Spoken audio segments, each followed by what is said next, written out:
Tidakkah kita pikir money politik dilegalkan aja di PKPU dengan batasan tertentu? Karena money politik ini keniscayaan ini. Kita juga tidak money politik, tidak ada yang pilih. Tidak ada yang pilih di masyarakat. Atmosfernya beda. Jadi kalau PKPU ini istilah money politik dengan kos politik ini coba dipertegas. Dan bahasanya dilegalkan saja batas berapa. Sehingga Bawaslu juga tahu bahwa kalau money politik batas ini ya harus disemprit.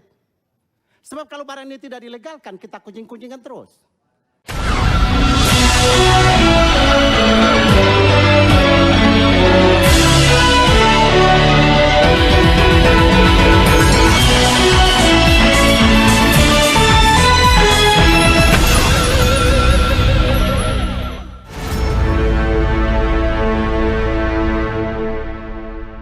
Assalamualaikum warahmatullahi wabarakatuh. Saya Hersbun Bunarif dari Forum News Network.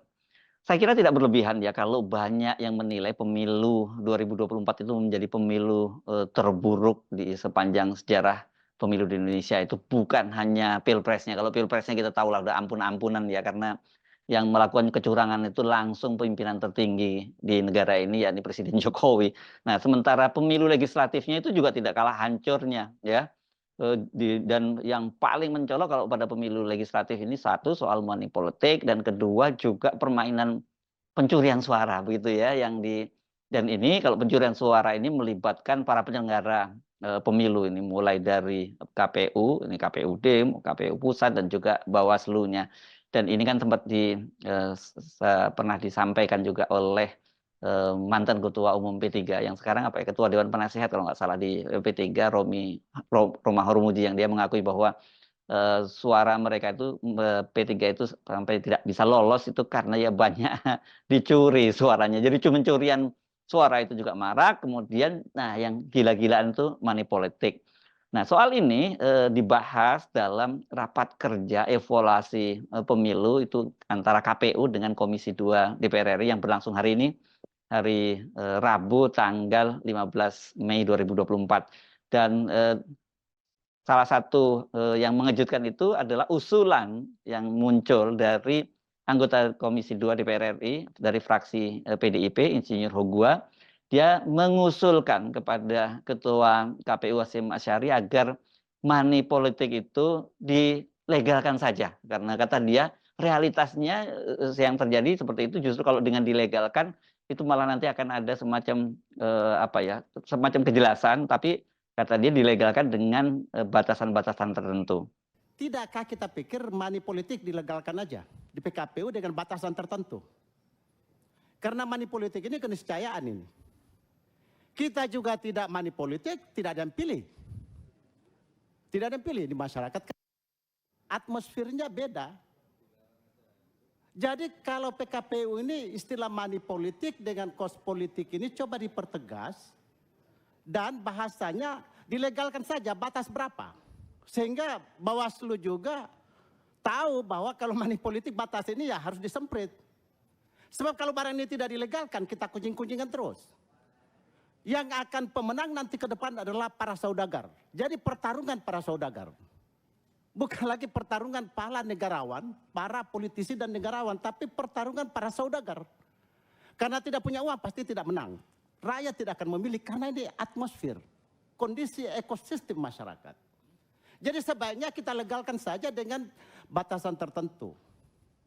Kita legalkan misalkan maksimum 20.000 atau 50.000 atau 1 juta atau 5 juta. Karena ini permainan semain di situ kalau bisa tindak sebenarnya di lapangan. Oleh karena itu maka dilegalkan saja barang ini lewat PKPU pada batasan tertentu. Yang kedua, berkaitan dengan ini maka Mas Hasyim, Pak Bagja dan Pak Ketua DKPP, nampaknya bahwa sosialisasi edukasi pemilih ini teramat penting sekarang ini, mulai dari sekarang. Saya lihat apakah ini sosialisasi teman-teman DPR RI di daerah, kaitannya dengan pilkada ini segera dilaksanakan kembali. Karena kalau itu tidak beri edukasi masyarakat, saya pikir ini kualitas pemilu kita ke depan mungkin terganggu. Saya kira itu, pimpinan. Terima kasih. Assalamualaikum warahmatullahi wabarakatuh. Assalamualaikum warahmatullahi wabarakatuh. Tadi apa Pak yang 20.000, 50.000, sejuta itu apa ya? Maksudnya apa? Serangan itu, serangan fajar atau serangan tidak wajar. Karena tidak ada lagi serangan fajar sekarang, serangan 3 hari terakhir. Jadi serangan wajar atau tidak wajar. Diwajarkan aja menjadi, tapi legal dibatasi di PKPU berapa ini? Biaya serangan wajar 3 hari ini. Dilegalisasi aja di PKPU-nya itu. Mungkin namanya bukan money politik tetapi cost politik. Silakan diatur-atur lah supaya hukum ini kan kata-kata. Begitu kira-kira pimpinan. Makasih. Ini tadi apa ya, logika dari Insinyur Hugo ini juga cukup menarik. Kata dia, mungkin tadi dia menyebutkan toh kalau dilarang, realitasnya kata dia di lapangan itu ya memang money politik itu terjadi. Jadi daripada liar mungkin nggak jelas seperti sekarang, ada yang nyiapin dana yang kecil, ada yang nyiapin dana yang besar, mungkin lebih baik dibuat batasannya saja. Tapi kemudian soal ini langsung dibantah oleh Ketua Komisi 2 Ahmad Doli Kurnia, ini politisi Golkar, yang menyatakan bahwa semangatnya itu harusnya memang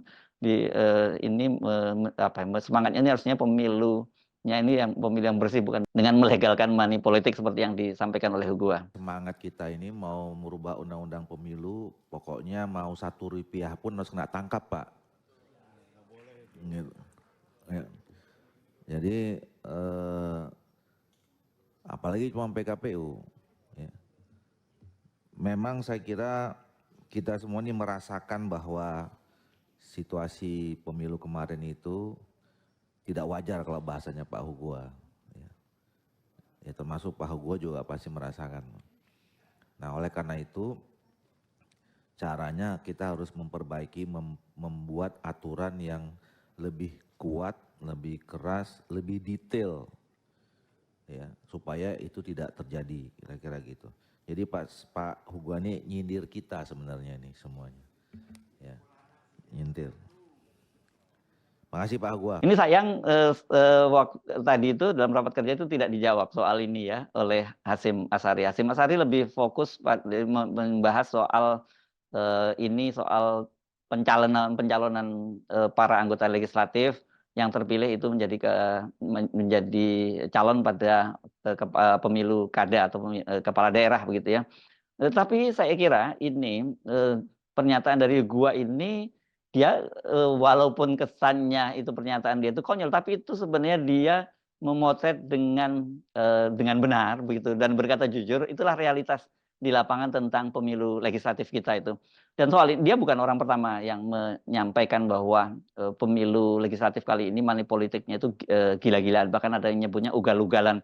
Tadi saya menyebut Romah Hurmuzi juga dalam sebuah wawancara di sebuah podcast dia juga mengakui bahwa suara dari P3 itu banyak hilang ya karena maraknya money politik. Dan hal yang sama itu juga disampaikan oleh Ketua Umum Partai Demokrat Agus Harimurti Yudhoyono. Dia bahkan menyebutnya money politik pada pemilu legislatif kali ini itu ugal-ugalan gitu. Dan menurut dia keluhan yang sama juga disampaikan oleh Pak Prabowo Subianto. Ini menarik ya. Apakah nanti Anda pasti akan menyatakan bahwa ini semacam dalih saja Agus Harimurti, karena sekarang ini kan kursi dari Demokrat merosot sangat banyak ya. Sekarang ini kursinya hanya tinggal 44 kursi kalau tidak salah ya. Demokrat itu sebelumnya 50 sampai 58 kursi. Jadi merosot cukup banyak, ada 14 kursi gitu. Dan sementara Gerindra ini walaupun dia juga mengusung calon presiden, tetapi dia tidak dapat berkah elektoral gitu. Suaranya tidak, kursinya bertambah tapi juga tidak signifikan. Padahal biasanya harusnya dengan mengusung seorang presiden ini kan dapat kotil efek atau efek ekor jas gitu. Yang untung itu malah Golkar. Golkar suaranya naik sangat tinggi dan sekarang perolehan suaranya juga berada di nomor 2 di bawah PDIP. Dan ini di lapangan saya mendengar cerita bahwa betapa memang luar biasa money politik itu ya. Pada waktu itu bahkan beberapa calon anggota DPR itu baru menyatakan baru kali ini ada money politik yang itu gila-gilaan dan angkanya itu jangan dihitung 10-20 ribu, ini ratusan ribu. Anda bisa bahkan ada yang sampai jutaan. Anda bisa bayangkan berapa habis untuk money politik saja, dan saya kira ini mungkin kalau toh mereka terpilih menjadi anggota DPR, biaya yang mereka keluarkan untuk money politik itu mungkin tidak akan tertutupi dengan gaji mereka selama 5 tahun menjadi anggota DPR. Ini DPR RI loh, apalagi kalau tingkat DPR tingkat 1 dan tingkat 2. Ya, dampaknya seperti kita ketahui akhirnya kan mereka harus mengembalikan investasinya begitu ya. Investasinya melihat money politik itu dengan cara ya kemudian korupsi anggaran itu yang terjadi. Dan dalam banyak kasus ini saya juga mendengar cerita yang cukup memilukan begitu ya. Bagaimana para anggota DPR RI yang kemudian mereka selama ini tekun merawat para konstituennya itu ya, tiba-tiba mereka juga menghadapi realitas para konstituennya itu memalingkan diri, tidak memilih mereka karena mendapat money politik yang besar gitu dari kandidat lain. Dan ini berarti menunjukkan juga bahwa praktik semacam ini bukan hanya karena kelakuan dari para calon anggota legislatif yang main money politik, tetapi rakyat kita sendiri juga korup mentalnya karena mereka juga akan memilih calon-calon yang memberikan uang atau memberikan yang bermain money politik yang lebih besar. Jadi saya kira ini harusnya bukan dilegalkan, tapi harus diperketat, harus pengawasannya lebih ketat karena kalau tidak, saya kira ini merupakan sumber awal dari malapetaka di kalangan para politisi ya. Karena tadi itu, karena satu tentu saja sejak awal niat mereka ini tidak baik dengan cara main money politik ugal-ugalan itu. Jadi niatnya udah nggak lurus ini menjadi anggota dewan. Yang kedua, kalau dia kemudian mengeluarkan dana yang sangat besar atau dana yang disebut oleh Agus Harimurti ugal-ugalan, yang mereka itu harus mengembalikan uang itu. Jadi investasi politiknya harus mereka kembalikan. Apa caranya? Ya caranya ya tadi itu dengan melakukan korupsi, dan kalau di DPR korupsinya itu biasanya ya di permainan soal anggaran gitu ya. Anggaran dari baik daerah aspirasi mereka maupun juga dengan kementerian-kementerian gitu, persetujuan pengajuan anggaran yang biasanya disetujui oleh DPR itu kan juga di situ ada cashback-nya. Jadi usulan ini saya tidak tahu apakah ini betul-betul usulan dari anggota DPR RI PDIP itu merupakan semacam serius mengusulkan itu atau semacam satire atau semacam keputusasaan karena dia melihat bahwa dalam realitasnya money politik itu ya tidak bisa dicegah. Dan ini realitas di lapangan.